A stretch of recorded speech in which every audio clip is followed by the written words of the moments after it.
اگر یہ کہا کہ ساس سے پوچھا کہ جی آپ نے جوڑا کہاں سے بنوایا، کہا وہ جامعہ کلاتھ سے، سارے ارمانوں پر اوس پڑ جائے گی، اچھا ہی نہیں لگے گا وہ جوڑا. اور کہہ دیں کہ جو فلاں سے بنوایا ہے 50 لاکھ کا، ایک دم اس کی ویلیو بڑھ جائے گی. تو یہی چیزیں ہیں نا، یہ دکھاوا، یہ ٹو بی ڈفرینٹ، یہ آج ہمارے معاشرے کے اندر اس طرح سرائیت کر گیا ہے کہ ہم اس کو ابلیسیت سمجھتے بھی نہیں.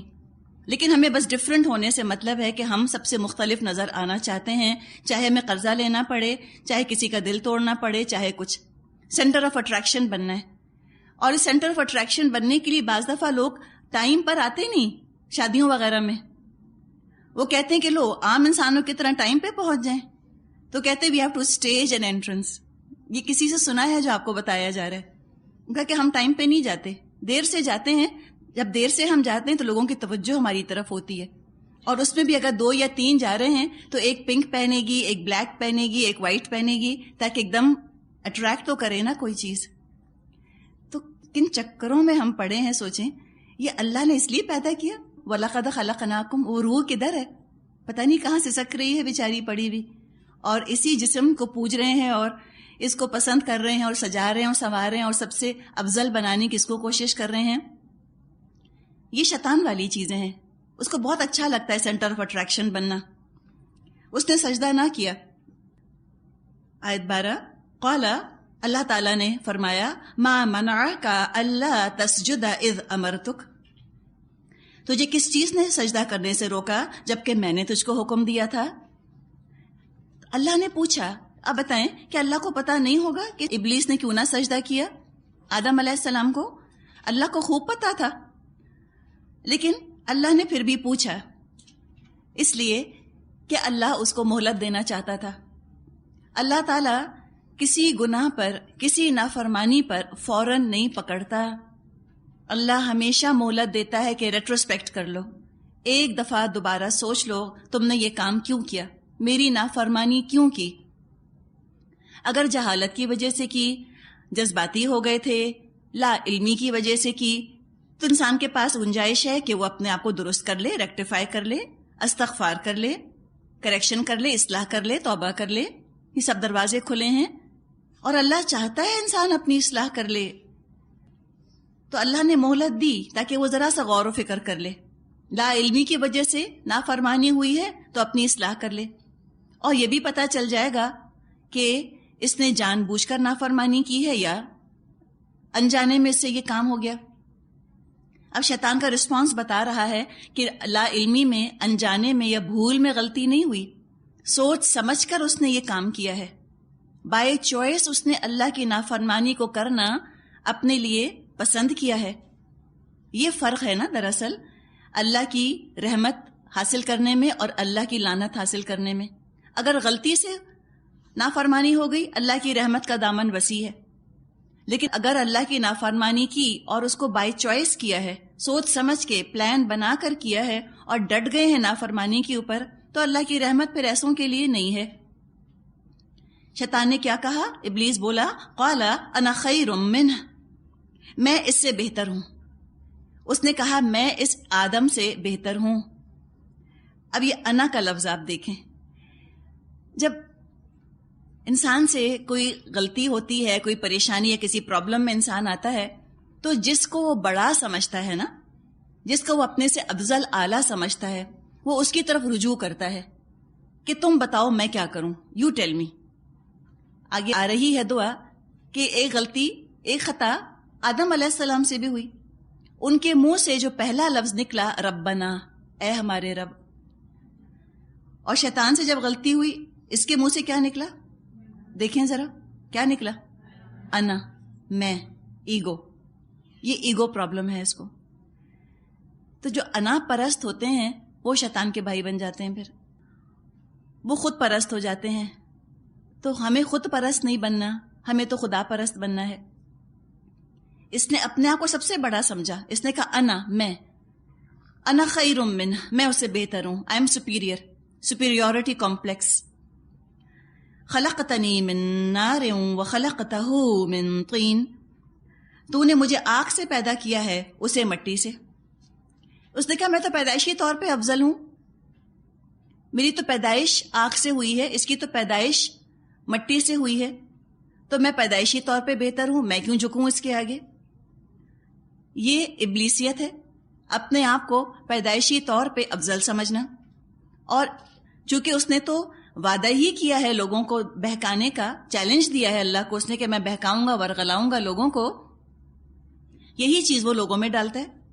انسانوں سے کہتا ہے کہ تم تو خاندانی طور پہ بہتر ہو، تم بڑے خاندانی ہو، تمہارا خاندان بڑا اعلیٰ ہے، بڑا افضل ہے، تم تو پیدائشی طور پہ بہتر ہو، اور باقی جو ہیں وہ کمتر ہیں، گھٹیا ہیں تم سے. تو ہم دیکھتے ہیں کہ چلیں اوروں میں ہو تو کوئی حیرت کی بات نہیں، مسلمانوں میں اس چیز کا ہونا بڑی حیرت کی بات ہے. اور اس حد تک ہم مسلمانوں کے اندر یہ چیز آ گئی ہے کہ ایک خاندان دوسرے خاندان میں بعض دفعہ شادی نہیں کرتا. کہتے ہیں ہم برادری سے باہر نہیں کریں گے شادی، ہم اپنے خاندان سے باہر نہیں کرتے. کیا مطلب؟ مطلب یہ کہ ہمارا خاندان بڑا اعلیٰ ہے، ہم اپنے سے کمتر خاندان میں تھوڑی جائیں گے. یہ مطلب ہوتا ہے کہنے کا کہ ہم خاندان سے باہر نہیں کرتے. یہ چیز بالکل اللہ کو پسند نہیں. اصل اہمیت دین کی ہے، خاندان کی نہیں. کوئی کہاں پیدا ہو گیا، اس میں کسی کا اپنا تو کوئی کریڈٹ نہیں ہے، نہ کوئی ڈسکریڈٹ ہے. تو کسی خاص علاقے میں پیدا ہو جانا یا کسی خاص خاندان میں پیدا ہو جانا، یہ تو کسی فضیلت کی گارنٹی نہیں ہے، یہ تو کسی فضیلت کا سبب نہیں ہے. لیکن شیطان کو یہ ہے پیدائشی طور پہ، اور یہی نسل کا فخر اس نے آگے انسانوں میں ڈالا. تو ہمیں پہچاننا ہے کہ اگر ہمارے اندر یہ بات ہے کہ ہم کہتے ہیں کہ ہم پنجابی، ہم صرف پنجابیوں میں شادی کریں گے، ہم ہندوستانی، ہم صرف ہندوستانیوں میں شادی کریں گے، ہم پٹھان ہیں، ہم پشتو بولتے ہیں یا فارسی بولتے ہیں تو ہم صرف پشتو بولنے والوں میں شادی کریں گے، یہ دراصل یہی شیطانی چیز ہے جو کہ آ رہی ہے. نسلی تفاخر، اپنے آپ کو بائی برتھ اعلیٰ یا بہتر یا ڈفرینٹ یا کوئی ایلیویٹڈ سمجھنا. فرشتوں کو دیکھیں، فرشتے تو نور سے بنے ہیں، آگ سے بھی بہتر چیز ہے، لیکن فرشتے جانتے تھے کہ نوری یا ناری ہونے میں کوئی فضیلت نہیں ہے. فضیلت تو ساری اطاعت کے اندر ہے. سورہ حجرات میں اللہ تعالیٰ نے فرمایا ہے ان اکرمکم عند اللہ اتقاکم، تم میں سب سے زیادہ اکرام عزت والا اللہ کی نظر میں وہ ہے جو سب سے زیادہ تقوی والا ہے. اللہ یہ تھوڑی دیکھے گا تم شہنشاہوں کی اولاد تھے یا فقیروں کی، تم محل میں پیدا ہوئے یا جگی میں، نہیں، یہ اللہ نہیں دیکھتا. تو فرشتوں نے تو سجدہ کیا، انہوں نے اپنے نور سے بنے ہونے کو فضیلت نہ سمجھا. اللہ کا کام جس کو چاہے نور سے بنائے، جس کو چاہے نار سے بنائے، جس کو چاہے مٹی سے بنائے، یہ تو اللہ کا فیصلہ ہے، پیدا اس نے کیا، اس میں تو کوئی فخر کی بات نہیں. تو اس نے کہا کہ میں سجدہ نہیں کرتا، تو نے مجھے آگ سے بنایا، میں بہت اعلیٰ ہوں، اس کو تو نے مٹی سے بنایا.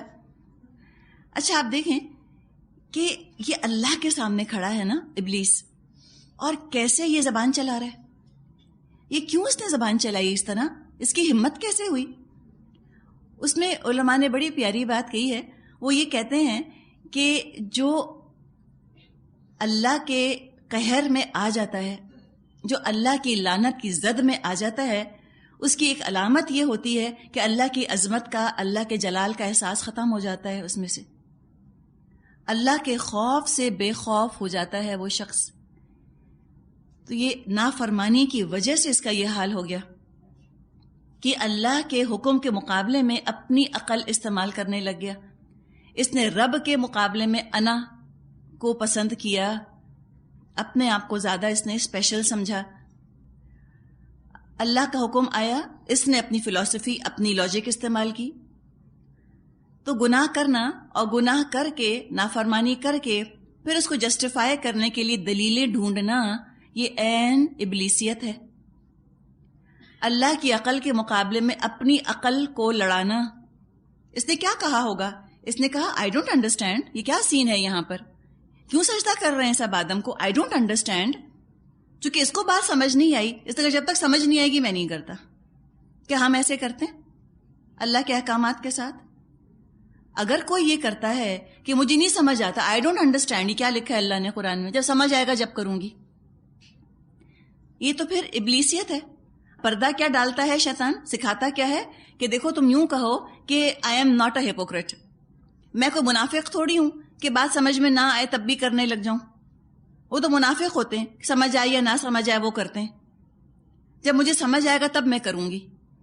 بات کیا ہے کہ سمجھ آئے یا نہ سمجھ آئے، کرنا تو ہے. یہ عین ایمان کی نشانی ہے. اور یہ کہنا کہ سمجھ آئے گا تو کریں گے اور سمجھ نہیں آئے گا تو نہیں کریں گے، تو یہ خدا پرستی تو نہیں، یہ تو عقل پرستی ہے. اللہ کو کہاں پوجا؟ اپنی عقل کو پوجا. اور یہ عین منافقت ہے، یہ کہنا کہ سمجھ آئے گا تو کریں گے، نہیں سمجھ آئے گا تو نہ کریں گے. ورنہ ہونا کیا چاہیے تھا کہ یہاں شیطان کو بڑی شاباشی دینی چاہیے تھی، نعوذ باللہ. شاباش، تم بہت اچھے ہو، تم ہپوکریٹ نہیں ہو.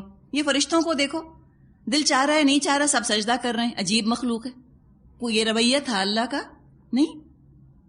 فرشتوں کو سمجھ آیا ہو یا فرشتوں کو سمجھ نہ آیا ہو، انہوں نے اللہ کی اطاعت کی، اور یہی مومن کے کرنے کا کام ہے. اس لیے کہ اللہ پر اس کا بھروسہ ہے نا. اللہ نے فرما دیا ضرور ٹھیک ہوگا، سمجھ آ جائے مجھ کو الحمدللہ، نہیں سمجھ آئے تو بھی الحمدللہ. شیطان نے کہا سمجھ آئے گا تو کروں گا، اور سمجھ نہیں آیا، اس نے کہا I don't understand the logic.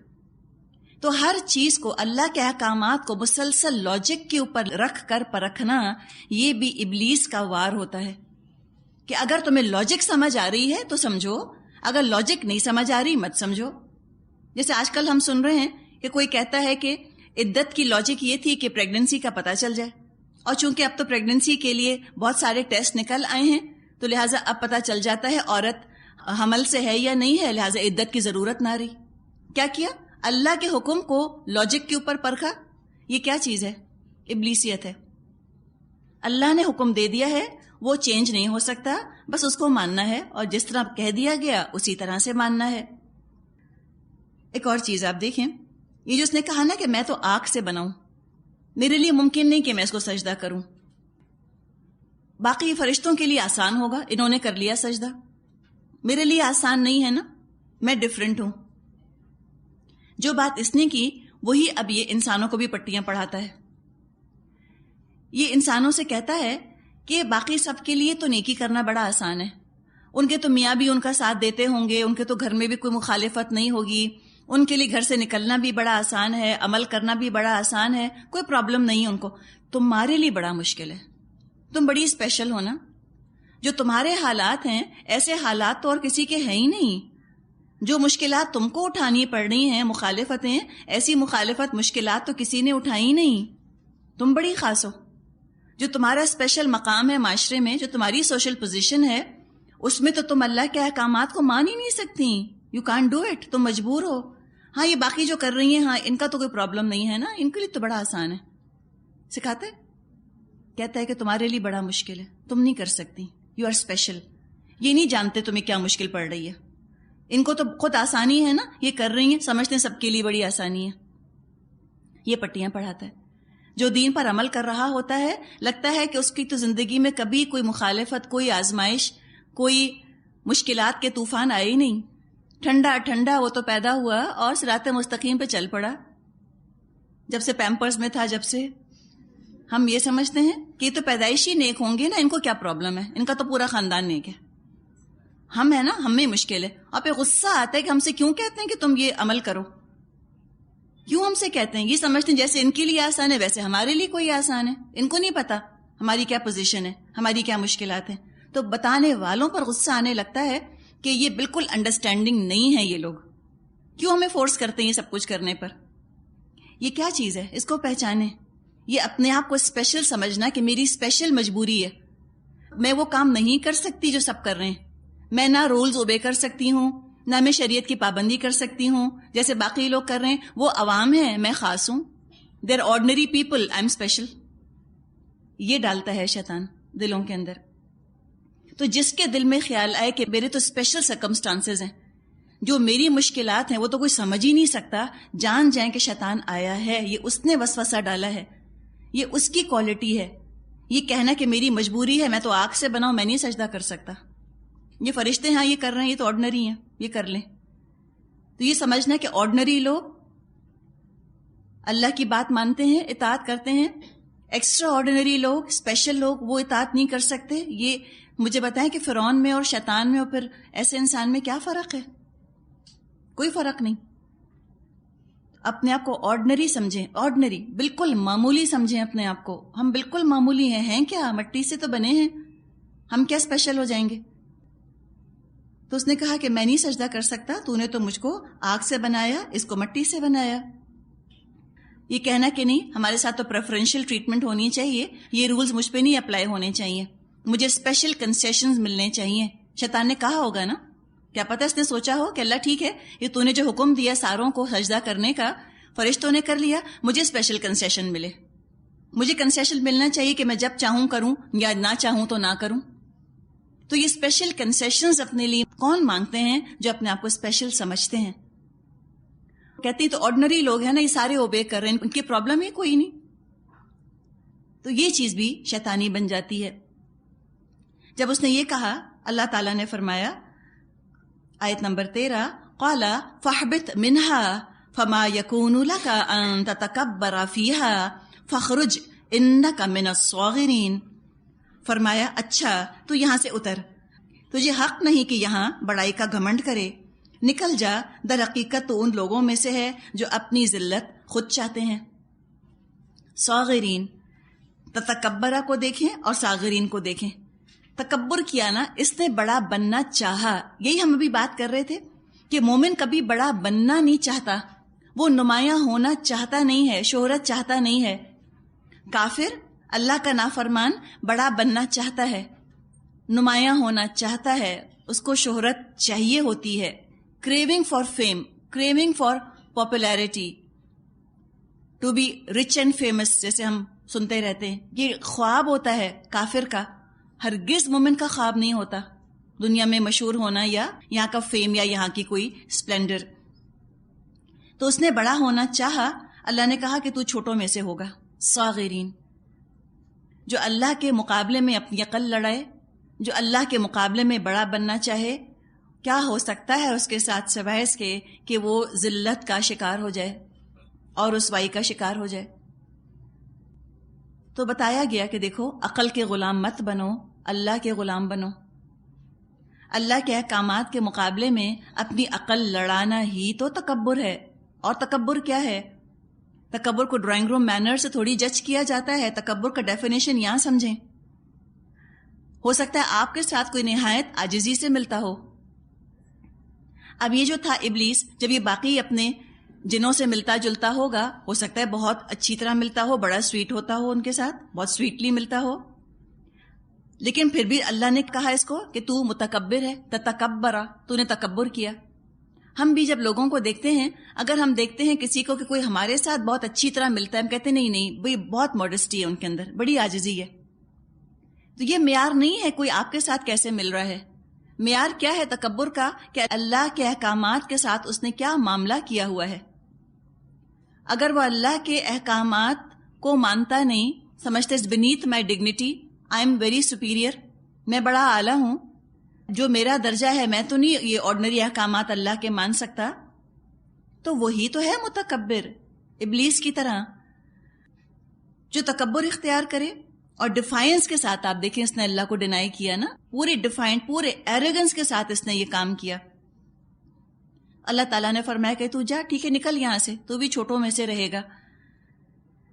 اب اس کے پاس کتنا علم تھا, ابلیس کے پاس علم کم نہیں تھا, کتنی عبادت کیا کرتا تھا.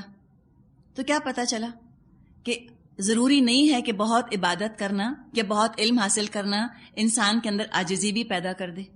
بعض دفعہ یہ عبادت کی کثرت یا علم کی کثرت بھی انسان میں تکبر پیدا کر دیتی ہے. بہت دنیا والا بھی متکبر ہو سکتا ہے, جس پاس دنیا بہت ہو, اور بہت عبادت گزار بھی متکبر ہو سکتا ہے, بڑا عالم بھی متکبر ہو سکتا ہے. تو علم کے ساتھ تکبر, علم کے ساتھ ایروگنس, اور علم کے ساتھ ایٹیٹیوڈ پرابلم, اور قرآن کے یا دین کے علم کے ساتھ اپنے آپ کو اسپیشل سمجھنا اور اسپیشل کنسیشنز چاہنا, یہ سوائے ابلیسیت کے اور کچھ نہیں ہے. اللہ بچائے متکبر عالموں سے. شاید اسی لیے اللہ تعالیٰ نے اکثر تو متکبر لوگوں کو روک ہی دیا قرآن سے, وہ آتے ہی نہیں اس کی طرف. یہ بھی اللہ کی رحمت ہے. لیکن کسی کے دل میں تکبر ہے اور اس نے دین کا علم بھی حاصل کر لیا, اس سے تباہ کن چیز نہیں ہو سکتی, یقین کریں. تکبر کے ساتھ علم, ایٹیٹیوڈ کے ساتھ علم, اپنے آپ کو افضل اعلیٰ سمجھنا علم کی وجہ سے, اس سے زیادہ تباہ کن چیز اور نہیں ہے دین کے لیے. سراپا شیطانیت ہے یہ علم بالکل نفع مند نہیں ہوتا. تقوی اگر ساتھ ہے نا، تقوی اللہ کو راضی کرنے کا جذبہ، تب انسان کے اندر عاجزی آتی ہے. علم ہے اور تقوی ہے الحمدللہ، عبادت ہے اور تقوی ہے الحمدللہ، بہت اچھی چیز ہے. لیکن علم ہے اور تکبر ٹیریبل کمبینیشن، عبادت ہے اور تکبر تباہ کن کمبینیشن ہے یہ. اور اللہ کے ہاں تو وہ لوگ چھوٹے ہی ہو کر رہتے ہیں. اب کیا ہوا؟ ایک دعا کا ذکر ہے شیطان کی. اس نے کہا قال انذرنی الی یوم یبعثون، بولا مجھے اس دن تک مہلت دے جب کہ یہ سب دوبارہ اٹھائے جائیں گے. قیامت تک کے لیے اس نے مہلت مانگی اللہ تعالیٰ سے. قال انک من المنذرین، فرمایا تجھے مہلت ہے. اس نے مہلت مانگی. اللہ نے بھی اپنی شان بے نیازی سے، جیسے ایک بادشاہ اپنے غلام کو حقارت کے ساتھ رخصت دیتا ہے کسی چیز کی، اللہ نے کہا جا ٹھیک ہے تجھے بھی مہلت ہے. اب ایک دعا ہے نا شیطان کی، اور دعا کس سے مانگی ہے اس نے؟ اللہ سے ہی تو مانگی ہے. شیطان کیا مانتا ہے اللہ کو؟ مانتا ہے نا، تو کافر کیوں ہے؟ دیکھیں یہ آپ کو فرق پتا چلے گا اللہ کو ماننے میں اور توحید میں. اللہ کو مانتا ہے، توحید نہیں ہے اس کے اندر. سمجھ آئی آپ کو بات؟ اس لیے کہ صرف اللہ کو ماننا کافی نہیں ہے. کیا اللہ کو مان کر کوئی کافر ہو سکتا ہے؟ بتائیں. ہم کنفیوز ہیں نا اس بات پر. ہم کہتے ہیں اللہ کو مانتے ہیں تو کافر کیسے؟ جی شیطان مانتا ہے اللہ کو تب بھی کافر ہے. اللہ کو ماننا اور اللہ کی بات نہ ماننا یہی تو کفر ہے. اللہ کو مانا، اللہ کی بات نہ مانی اس نے تو کافر ہے. تو کوئی ساری زندگی دعویٰ کرتا رہے کہ ہم اللہ کو مانتے ہیں، وی بلیو ان گاڈ. امریکہ کے تو کرنسی پہ لکھا ہے ان گاڈ وی ٹرسٹ. اس سے کیا فرق پڑتا ہے؟ اللہ کو ماننے کا تقاضا تھوڑی ہے قرآن کے اندر، توحید کا تقاضا ہے جو قرآن ہمیں بتاتا ہے. قرآن ہم سے توحید کا تقاضا کرتا ہے. اب اس نے اللہ سے دعا مانگی، اب اس کی دعا قبول ہو گئی. کیا فائدہ ہوا دعا قبول ہونے میں؟ جو اس کو مہلت ملی کہ ٹھیک ہے تو جب تک چاہے، جب تک اللہ تجھے مہلت دے تو لوگوں کو گمراہ کر سکتا ہے. اس نے مہلت مانگی ہے نا، اور آگے آ رہا ہے کہ گمراہ کرنے کے لیے مہلت مانگی ہے. اس کی دعا قبول ہوئی، کیا فائدہ ہوا؟ تو بعض دفعہ ہم بڑے ناراض ہونے لگتے ہیں اللہ سے کہ اللہ ہماری دعا کیوں نہیں قبول کی فلاں فلاں. اللہ کی رحمت ہوتی ہے جو اللہ دعائیں قبول نہیں کرتا. بعض اگر اللہ کی رحمت ہوتی نا اس ابلیس پر، اگر یہ اللہ کی رحمت کا مستحق ہوتا، اللہ یہ دعا قبول نہ کرتا اس کی. لیکن چونکہ یہ اللہ کی رحمت سے دور ہے، اللہ کی لعنت ہے اس کے اوپر. جو اس نے دعا مانگی اللہ نے کہا ٹھیک ہے جو تجھے چاہیے میں دیتا ہوں، اور اپنے پاؤں پہ خود کلہاڑی ماری. بعض دفعہ جو دعائیں ہماری قبول نہیں ہوتی اللہ کی رحمت کی وجہ سے قبول نہیں ہوتی. اگر وہ ہو جائیں ہماری مشکل ہو جائے، ہماری شامت آ جائے، اور جن چیزوں میں ہمارا بھلا ہوتا ہے اللہ وہ دعائیں ہماری قبول فرما لیتا ہے. یوں سمجھیں کہ کافر اگر کچھ مانگتا ہے نا اللہ اس کو جھٹ دے دیتا ہے. جو کافر مانگتا ہے دینا تو اللہ ہی کو ہے. اب یہ ابلیس ہے، کافر ہے، کہ اس کی دعا قبول نہیں کی اللہ نے، تو کافروں کی بھی دعا اللہ قبول فرماتا ہے. فرق کیا ہے کہ مومن کے لیے اللہ وہی چیزیں قبول فرماتا ہے جو اس کے لیے فائدے مند ہیں، اور کافر جو مانگتا ہے اللہ چاہتا ہے تو دے دیتا ہے، اس لیے کہ وہ اللہ کی رحمت سے دور ہے نا.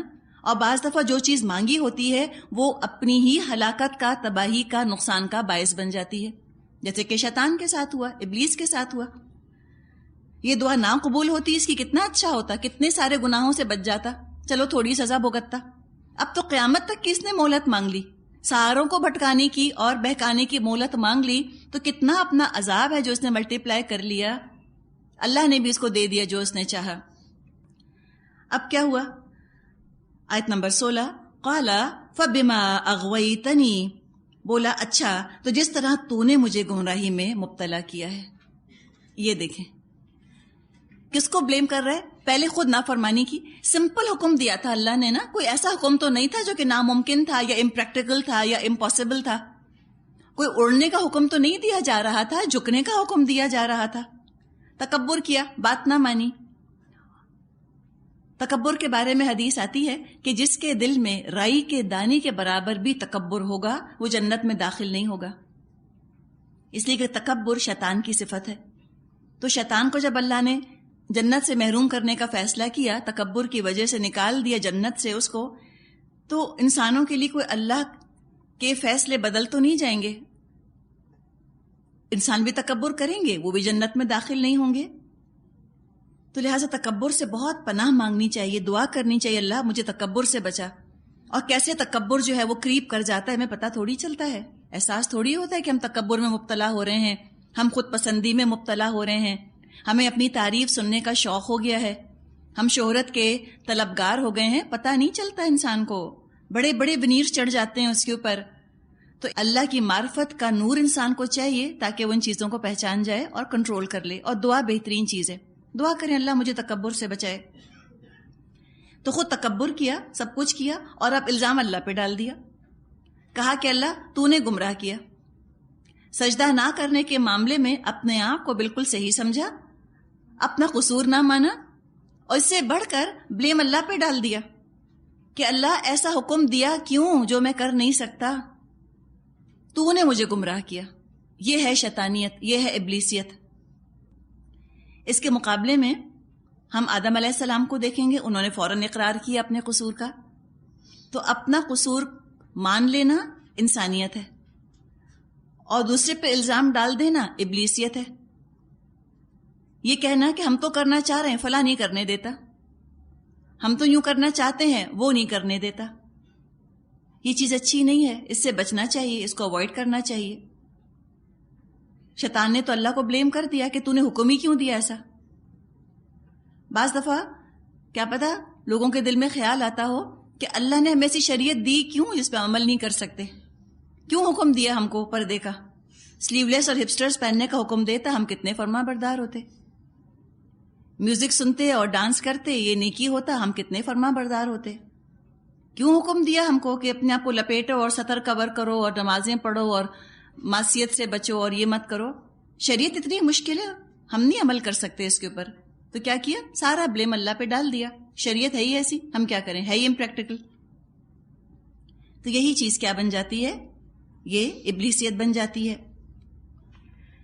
تو اس نے کہا اللہ سے فَبِمَا أَغْوَيْتَنِي، اچھا تو جس طرح تو نے مجھے گمراہ کیا ہے، لَأَقْعُدَنَّ لَهُمْ صِرَاطَكَ الْمُسْتَقِيمِ، میں بھی اب تیری سیدھی راہ پر بیٹھ جاؤں گا ان انسانوں کے لیے.